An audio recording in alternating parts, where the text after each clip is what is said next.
राजेंद्र कुमार जी,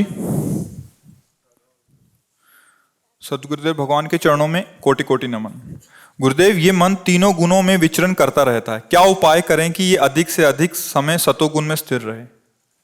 खान पान, दर्शन, देखना, सुनना, बोलना, चिंतन करना। अगर खान पान सात्विक, जो हम पढ़ते हैं वो सात्विक, जो हम देखते हैं वो सात्विक, आसपास का वातावरण सात्विक, हमारा चिंतन सात्विक, तो सतोगुण टिका रहेगा, सदैव बना रहे ऐसा नहीं। इनका परिवर्तन अपने आप होता रहता है। जरा सा भी खान पान में थोड़ा सा भी रजोगुण आया, स्वाद दृष्टि आई, तो रजोगुण बढ़ जाएगा। और अधिक पा लिया तो भले वो खीर ही क्यों ना हो, सात्विक है खीर, पर वही तमोगुण पैदा कर देगी। हम इस गुणों के चक्कर में ना फंसे, चाहे जो गुण बना रहे, हमें ऐसी स्थिति लानी। वो क्या है? जी नामन मंगल लोक त्यों सुहरि पद भज न विलंब कर। महाप्रभु हरिवंश चंद्र जी कह रहे हैं, यही डर ही डरप हरिवंश हित, जिनो भ्रमय गुण सलिल पर, जी नामन मंगल लोक त्यों। अगर नाम चल रहा राधा राधा, तो बना रहे तमोगुण हमारा क्या बिगाड़ लेगा? अंतःकरण में रजोगुण बना रहे क्या बिगाड़ लेगा? पर जबान पे राधा नाम चाहिए। जबान से राधा नाम हटा तो तुम्हारा विचार थोड़ी देर सतोगुण हो सकता है। वो फेंकता रहता है, मन सामग्री फेंकता रहता है, उसमें अनेकों जन्म की सामग्रियां भरी हुई हैं। अभी आप सतोगुण पाए हो, भोजन सतोगुण वृत्ति है, और उसने जरा सी वृत्ति फेर दी कि 5 साल पहले अमुक व्यक्ति ने तुम्हारे साथ अमुक किया था, वो वृत्ति आई एकदम, अब आपके अंदर तत्काल सतोगुण खत्म हो, रजोगुण से तमोगुण में छलांग लगा दी। अब कभी तो उसको भोग इस बात का मिले, अब वो चिंतन तमोगुणी चिंतन चलने लगा, उस हिंसात्मक प्रवृत्ति, क्रोधात्मक प्रवृत्ति। तो ये ऐसा है कि उसके पास सामग्री है मन में, आप बाहर से उससे देना बंद कीजिए, अंदर उसको खर्चा करने दीजिए, आप उसको स्वीकार मत कीजिए। एक बार तो खर्चा करेगा वो, उसके पास जितने भी बम हैं वो सब फोड़ेगा तुम्हारे ऊपर, क्योंकि जमा कर लिया है ना, काम के, क्रोध के, लोभ के, मोह के। और जब आप शांति से भजन में बैठोगे तो एक एक फेंकता रहेगा, वृत्तियां हैं वो फेंकता रहे। आप बिल्कुल निरपेक्ष रहिए, उसको खाली होने दीजिए। स्वीकार कर लिया तो वही वृत्ति टिक जाएगी। आप खाली हो रहे हैं और आगे कुछ डाल नहीं रहे, तो मन धीरे धीरे खाली हो जाएगा, निर्मल हो जाएगा। मल है वासना, कामना, तृष्णा, हमारे अंदर जो संसार के प्रति सुख बुद्धि, ये सब मल है। ये जहाँ निर्मल हुआ तो केवल भगवान सामने, केवल प्रियालाल सामने। तो हम राधा राधा अर्थात निरंतर नाम मंत्र वाणी और प्रभु का चिंतन, तो गुणों के प्रभाव से हम ऊपर उठ जाएंगे। नाम गुणातीत है, धाम गुणातीत है, रूप गुणातीत है, लीला गुणातीत है। इसके अलावा जो कुछ संसार में है वो गुण के अंतर्गत है। सतोगुण भी रहेगा तो रजोगुण का निमंत्रण, तमोगुण का निमंत्रण पक्का है, वो आएगा। हमको ऐसी स्थिति लानी कि सतोगुण से भी मतलब न रह जाए, गुणातीत स्थिति। नाम है गुणातीत, नाम निरंतर चल रहा है तो आप गुणातीत हैं, ऐसा आपको अनुभव हो जाएगा। गुणानुगुण वर्तनते, आप अलग हैं, वो अलग है क्षेत्र, ऐसा समझ में आ जाएगा। पर छोटी मोटी अभी भागवतिक वृत्ति से नहीं कि ऐसे थोड़े दिन 10 मिनट 20 मिनट आधा घंटा, निरंतर सतत चिंतन। हमारा नाम का हो, रूप का हो, लीला का हो, धाम का हो, जो सेवाएं करें वो प्रभु को समर्पित भावना से करें, अभी आनंद आने लगेगा। गुणों का प्रभाव खत्म हो जाए, नहीं अपने आप जला करता है आदमी। गुणों का प्रभाव ऐसा जागृत होता है, कभी रजोगुणी आई तो भोग वासना में जलता है, कभी तमोगुण आई तो हिंसा प्रमाद ऐसे जलता रहता है। सतोगुण आया तो थोड़ा भजन में मन लगता है, ज़्यादा देर टिकेगा नहीं, सतोगुण बराबर नहीं टिक सकता, क्योंकि गुणों का चक्र है प्रवाह। जैसे आप सोचो कि अभी ये समय टिका रहे, नहीं टिकेगा, अभी और प्रकाश होगा, फिर प्रकाश ही टिका रहे, ऐसा भी नहीं होगा। प्रकाश बढ़ेगा फिर अंधकार आ जाएगा, वो एक क्रम है। ऐसे इन गुणों का है, कभी कुछ भी कौन सा प्रभाव आ सकता है, उन तीनों का चक्र चलता रहे, आप उसमें सम्मिलित ना हो, इतनी सामर्थ्य नाम देगा। नाम जब करते रहो सब बात ठीक हो जाएगी। आज तक के जितने भी भगवत प्राप्त महान संत हुए हैं, सबकी मूल बात है नाम। उन्होंने नाम को पकड़ लिया। नाम ही ज्ञान प्रकाशित कर देता है, संसार से वैराग्य दे देता है, भगवत प्रेम प्रकाशित कर देता है। नाम में बहुत सामर्थ्य है। जब नामी को अधीन कर लिया तो और क्या बात है। सुमिर पवन सुत पावन नामू, अपने बस करी राखे रामू। नाम जप के बल से भगवान को अधीन कर लिया जाता है। औरों की तो बात ही क्या, अभी काम क्रोध क्या चीज़ है, भगवान को अधीन कर लेता है भक्त जी।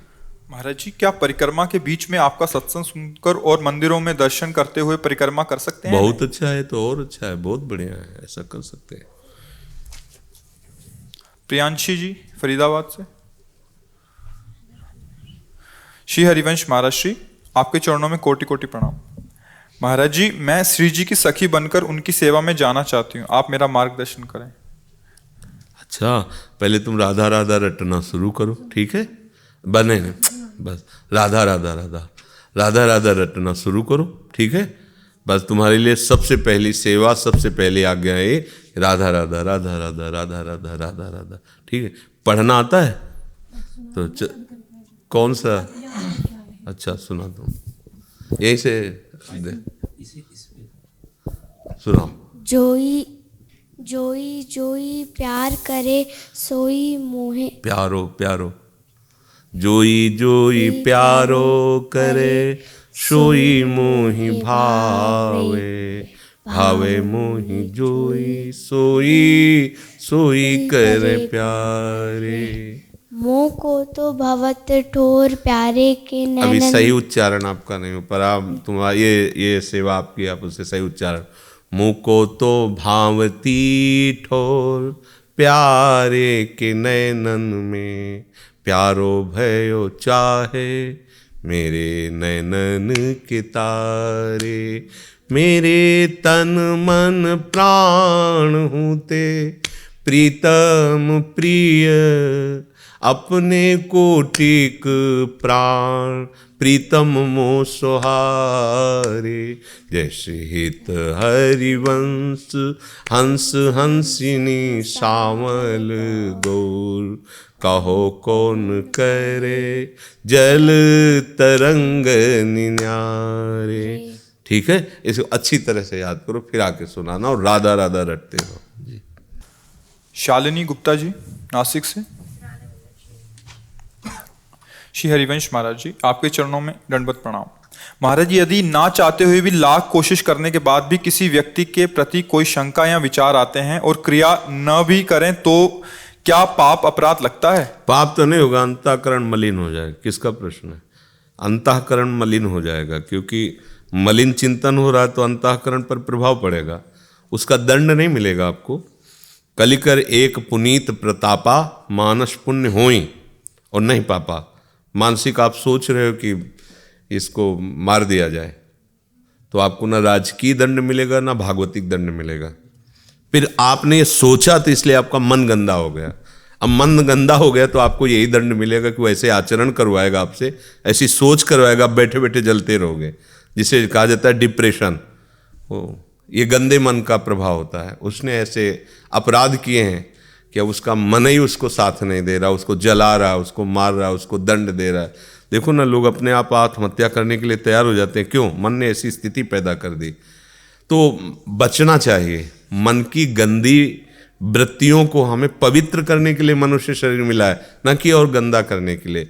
अच्छा, हम जैसे किसी के प्रति सोचते हैं कि आदमी गंदा है, तो थोड़ी देर हम अपने मन को देखें। बचपन से अभी तक वो जो हम सामने देख रहे हैं उससे बहुत अधिक हमारे अंदर है। देखो ना, अपने लोग सब देखो, किसी का हम सामने देख रहे हैं कि बहुत गंदा आदमी है, तो आप थोड़ी देर लौट करके देखो अपनी शुद्ध से अभी तक, तो ऐसी गंदगी आप में भी है। अगर आप अपनी गंदगी निकाल नहीं पाए, आपको अपने को क्षमा कर दिए, तो अगर आपको दिखाई भी दे रही सामने, तो आपको उसके प्रति भी ऐसा सोचना चाहिए कि जैसे हम अपने को क्षमा कर रहे हैं क्योंकि हम नहीं सुधर पा रहे हैं, ऐसे वो भी बेचारा माया से विवश नहीं सुधर पा रहा है। भगवान हमारी भी बुद्धि शुद्ध करें, उसकी भी बुद्धि शुद्ध करें। ये तो हुआ भक्ति की तरफ चलने वाले उपासक की बात। और ये बहुत नीच है, पापी है, ये तो संसारिक आदमी की भाषा है। क्योंकि सबके अंदर वही बातें भरी, सबके अंदर, साधु महात्मा असाधु दुष्ट, सबका मन उसी सामग्री से बना, एक ही सामग्री से। ध्यान रखना, सबका तन एक ही सामग्री से बना है, पंचभूतों से। सबका मन उसी प्रकृति से बना हुआ है। अब ये मानता है उन संत महात्माओं की कि प्रकृति में आकर्षित होने वाले मन को घसीटकर परमात्मा में लगाकर उनके प्रेम में डूब गए, इसलिए जगत बंधनी हो गए। लेकिन वो मन आपके पास भी है। वही प्रियाजू का नाम आप भी जप सकते हैं, वहीं आप भी पहुंच सकते हैं। सुधार के लिए तुम्हें मनुष्य शरीर मिला है। सबका मन उसी से रचा हुआ। ये नहीं है कि उनका मन कुछ विशेष सामग्री से रचा गया, आपका गंदी सामग्री से रचा गया, ऐसा नहीं है। सब सृष्टि का जो भी सामग्री है बराबर दी गई है। जो बुद्धि हम में है वही बुद्धि आप में है। आप उस बुद्धि को संसार में लगा रहे, इसलिए आपकी बुद्धि पतित होती जा रही। अगर हम अपनी बुद्धि प्रियालाल में लगा रहे तो वही बुद्धि प्रकाशित होती चली जा रही। वही सामग्री है, कोई अंतर नहीं है। जिस पंचभूत से आपका शरीर, उस पंचभूत से ये शरीर रचा है। जो मन आपका गंदगी फेंक रहा था वो हमारा भी, उसको देख देख के, उसको हटा हटा के श्री जी के नाम रूप को भर करके उसको खत्म कर दो। जगह ही न रह जाए, मन फुल हो गया। अब इसमें कुछ नहीं आ सकता, अब सिर्फ प्रियालाल भरे। अपने लोगों के मन में सब विकार ही भरे, तो प्रियालाल को हम भरना चाहते हैं पर उसको डिलीट करना नहीं जानते। जब वो हमारे अंदर वृत्तियाँ आ रही, ये दुष्ट है, ये नीच है, ये अच्छा है, ये बुरा है, हमें उसे डिलीट करना। डिलीट करने का मतलब उससे उदासीन रहना है, ना अच्छा ना बुरा, वो निकलता चला जा रहा है।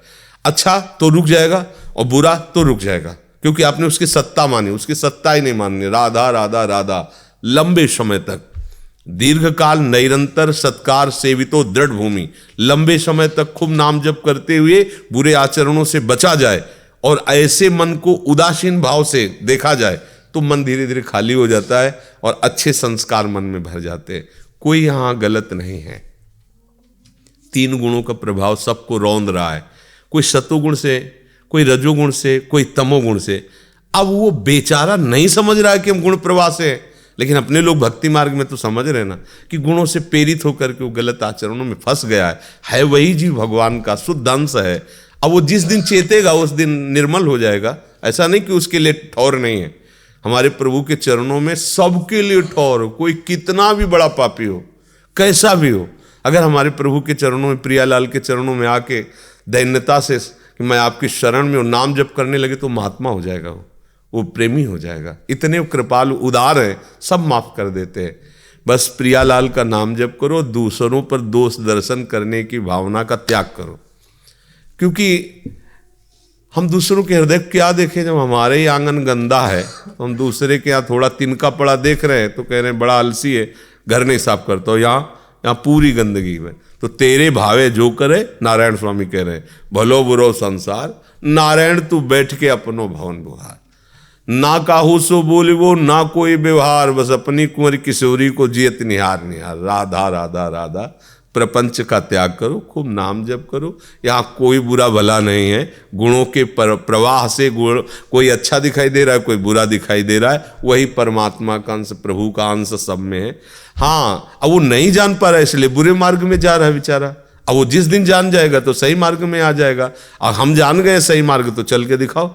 उसको बुरे वाले का चिंतन करके उसको क्यों निषेध कर रहे हो? वो चलने दो। जिस दिन उसको समझ में आएगा वो सुधर जाएगा। पहले तुम सुधारो अपना। हम लोग क्या करते हैं, दूसरों को बुरा समझते हैं, और हम जितने बुरे काम करते हैं, अगर हमें कोई बुरा कह दे तो हम सफाई पेश कर देंगे और उसको बुरा साबित कर देंगे। भक्त का ऐसा हृदय नहीं होता। जब उसे कोई बुरा कहता है तो समझता है कि कोई न कोई तो बुराई है ही है, भगवान हमारी बुराई को हमारे सामने रख रहे हैं। वो बुरा नहीं मानता, क्योंकि जानता है मैं बुरा हूं। अपने लोग अपने को अच्छा समझते हैं, जबकि बुराइयां हैं। और दूसरे के 100 गुणों में से अगर आधा भी हमको बुराई नजर आए तो हम पूरा कह देंगे कि वो बुरा ही है। ये स्वभाव संसारियों में होता है, भक्तों में नहीं होता। इसका सुधार किया जाए। औशीन मेहता जी, श्री हरिवंश महाराज जी, आपके चरणों में कोटि कोटि प्रणाम। महाराज जी, संसारिक जीवन में रहकर व्यवहार रखना पड़ता है। महाराज जी, संसार में आने वाली अच्छी और बुरी परिस्थितियों का सामना करने के लिए हमें क्या करें? विवेक, दूसरी कोई सामर्थ्य नहीं, एकमात्र विवेक है जिससे हम इस संसार में बिना प्रहार सहे निकल सकते हैं। विवेक रूपी कवच नहीं तो कोई भी हो, कितना भी बलवान हो, कितना भी बुद्धिमान हो, ये माया है। अनुकूलता प्रतिकूलता, राग द्वेष, अच्छा बुरा, निंदा स्तुति, मान अपमान, इन द्वंद्वों में उसको पिसना ही पड़ेगा। जो विवेकवान है वो बच जाता है। विवेक वही है जो सत का परिचय करा दे और असत का त्याग करा दे। अगर सत असत का निर्णय करने वाला विवेक है तो हम बच जाएंगे, अन्यथा पे हम पिस जाएंगे। जैसे कोई हमारे सामने आया और अभद्र व्यवहार करता है और गाली देता है, अपमान करता है, और हम देखते हैं कि हमारी कोई गलती नहीं है, अपने आप ही हमारे साथ दुर्व्यवहार कर रहा है, बस तुरंत विवेक काम करेगा। ये दुर्व्यवहार नहीं कर रहा, ये भगवान से प्रेरित होकर आया हमारे कर्म का मार्जन कराने के लिए। हमारा कोई ऐसा कर्म रहा होगा जिससे हमको इसका हिसाब किताब चुकता करना है, वो हमें गाली दे रहा है, हमारे हृदय में जलन हो रही है, ये सहना है हमें, हमारे पाप नष्ट हो रहे हैं। शांत नहीं, हमारा ही बुरा प्रारब्ध थोड़ी, इसका भी हम 2-4 थप्पड़ इसके लगाएंगे। अब ये नया कर्म बन रहा अविवेक से, अब इसका हिसाब फिर आगे भोगना पड़ेगा। शांत, आपके द्वारा नया कर्म ना हो, पुराने हिसाब को भोग लो और निरंतर नाम जप करो, मंगल हो जाएगा। कोई भी, सब में प्रभु की बिजली है। पहली बात तो इसमें किसी को संशय है क्या? सोचो, जितनी हम में आप में ताकत है, पावर है, बोलने की, देखने की, सुनने की, छूने की, जीने की, चलने की, फिरने की, वो भगवान की है। एक ही भगवान की ताकत से सब संचलित हो रहे हैं। जैसे एक ही ताकत से हाथ, आँख, कान सब चल रहे हैं, ऐसे एक ही ताकत से पूरी सृष्टि चल रही, पूरी सृष्टि। इसीलिए उनका एक नाम ईश्वर भी है, ईश्वर है। अब एक ही बिजली है लेकिन रंग अलग अलग है। जैसे देखो, एक की सफेद लाइट है, एक की पीली लाइट है। एक जगह जाता है ठंडा पैदा करता है, एक जगह गर्मी पैदा करता है, एक जगह जीवन देता है, एक जगह जीवन लेता है। बिजली तो वही ना, ऐसे पूरा खेल हो रहा है। ये क्यों हो रहा है? ये पात्र के अनुसार, बिजली तो ये अपने रस में है, लेकिन वो पात्र के अनुसार उसका प्रभाव अलग अलग दिखाई दे रहा है। ऐसे ही स्वभाव के अनुसार, शरीर की रचना, बुद्धि की रचना के अनुसार उस ईश्वरी शक्ति का अलग अलग प्रभाव दे रहा है। असुर बुद्धि में वही शक्ति जाकर राक्षसी वृत्ति को बल दे रही, पावर है ना, और वो दुनिया को सताने वाले आचरण कर रहा है। वही सामर्थ्य पवित्र बुद्धि में गई तो साधुता से सबका मंगल, सबका कल्याण कर रहा। पावर में अंतर नहीं, जो दुष्ट के अंदर पावर है वही एक महात्मा के अंदर पावर वही चल रहा है। अब जैसे 0 वाट में और 1000 वाट में, बिजली तो वही ना, अब वो पात्र के अनुसार छोटा ज्यादा प्रकाश हो रहा है। ऐसे ही भगवान सब में है। हमारे साथ अगर कोई बुरा व्यवहार करता है तो हमें पहले विवेक के द्वारा अपने को बचाना होगा। हम किसी और सहयोग से अपने को नहीं बचा सकते, विवेक के द्वारा। और ये आप सत्य समझ लीजिए कि अगर आपका हिसाब किताब नहीं है तो सांप आपके ऊपर से निकल जाएगा, काटेगा नहीं। कोई जहर भी दे देगा तो आप मरोगे नहीं, आपका हिसाब ही नहीं है। और जो जहर दिया हो तो नया कर्म उसका होगा, लेकिन आप में ऐसा संयोग बनेगा कि आप बच जाओगे। और अगर आपका हिसाब है तो आप अपने हाथ से जहर खा लोगे, दूसरे खवाने की जरूरत नहीं, आप अपने हाथ से फांसी लगा लोगे। तो जो शास्त्रों में लिखा है कि को न काहू के दुख सुख कर दाता, निज कृत कर्म भोग सुन भ्राता, तो ये विवेक से ही तो हम समझ सकते हैं। अविवेक से ऐसा कैसे होगा कि हमें कोई कष्ट दे के तो दिखाए, हम देख लेंगे। ऐसा आप ही अपने आप कष्ट ले लोगे, कोई दूसरा करने के लिए तैयार नहीं है। आप खुद ऐसी बुद्धि आपकी होगी, वैसे ही हो जाएगा। आप कहोगे ये कैसे हो गया, ये कैसे हो, मैंने तो किया नहीं। वो कर्म आकर के वैसे ही आपको भुगवा देगा। इसलिए मुझे लगता है कि विवेक के द्वारा ही हम अपने को बचा, और वो विवेक केवल संत समागम, शास्त्र स्वाध्याय और नाम जप से ही प्रकट होता है। नाम जप हो, संत समागम हो और शास्त्रों का स्वाध्याय हो तो आपके अंदर विवेक आ जाएगा। अन्यथा ये बाजार में नहीं मिलता है। बुद्धि तो बहुत है सबके, पर विवेक नहीं है। इसीलिए देखो लड़ाई झगड़ा और सब ऐसा नाना प्रकार के द्वंद्वों में फंसा। विवेक है जो बचा, होए विवेक तो मोह भ्रम भागा, अज्ञान नष्ट हो गया तो फिर आपको पता चल जाएगा सत्य वस्तु क्या है। जी मनीषा जी। राधा वल्लभ श्री हरिवंश महाराज। महाराज जी आपके चरणों में कोटि कोटि वंदन। महाराज जी, प्यारी जू के चरणों में अगाध प्रेम कैसे हो? चिंतन से। जैसे हम शरीर को अपना माना तो स्वाभाविक चिंतन शरीर सुख के लिए होने लगा। अब स्वप्न में भी दूसरा शरीर हमारे दिमाग में नहीं आएगा कि मैं हूं, स्वप्न में भी आएगा तो यही शरीर आएगा। जैसे हम सन्यास में थे तो लाल कपड़े वाला शरीर आता था स्वप्न में, अब वैष्णव भगवत प्रेम मार्ग में है तो अब ये स्वरूप आता है। हम जो स्वीकार करते हैं वही हमारा चिंतन होता है। हम ये स्वीकार कर लें कि प्रियालाल हमारे हैं। आज के सत्संग में था कि ये स्वीकृति तभी सच्ची मानी जाएगी जब और कोई हमारा नहीं है। न मैं किसी का हूं न कोई मेरा है, प्रियालाल मेरे, मैं प्रियालाल का हूं। अब चिंतन होगा प्रियालाल का, क्योंकि जो अपना होता है उसी का तो चिंतन होता है। हमारा कहीं भी चिंतन जाता है तो आप देख लीजिए हमारा संबंध होता है उस वस्तु से, उस व्यक्ति से, वो चाहे जहां चला जाए। दो प्रकार का संबंध होता है। एक होता है रागात्मक संबंध, अनुकूल, अपनापन। और एक होता है द्वेषात्मक संबंध, पराया, कष्ट देने वाला, जो हमारे अनुकूल नहीं, प्रतिकूल है। दो जगह हमारे, दो तार से बिजली जाती है ना, जैसे गर्म तार ठंडा तार, तो अनुकूलता प्रतिकूलता, इन दो तारों में मन विचरण करता रहता है। अगर कनेक्शन काट दे इनका दोनों का, न राग न द्वेष, तो फिर प्रियालाल का चिंतन हो, जिसका चिंतन होता है उसी से हमारा प्रेम होता है। प्रियालाल का चिंतन होने लगे तो अभी प्रियालाल में अगाध प्रेम हो जाए, तो हमको ये कनेक्शन काटना पड़ेगा। जहाँ जहाँ कनेक्शन है, जननी जनक बंधु सुत दारा, तन धन धाम सुहृद परिवारा, सबकी ममता ताग बटोरी, मम पद मनहि बांधि बर डोरी। अब हो गया कनेक्शन प्रभु से। अब वो महान लक्षण, समदर्शी इच्छा कछु नाहि, हरस शोक भय नहीं मन माही, अस सज्जन मम उर्बस कैसे, लोभी हृदय बसई धन, जैसे भगवान कह रहे हैं। तो हमें प्रभु से संबंध अपना जो है उसे स्वीकार करना है, और बड़ी जोर से स्वीकार करना है। वो जोर से स्वीकार करने का मतलब है कि अन्य फिर कोई संबंध न रह जाए। तो देखो सतत चिंतन होगा, जो हमारा संबंधी होता है उसका हमें ध्यान नहीं धरना पड़ता, अपने आप चिंतन होता है।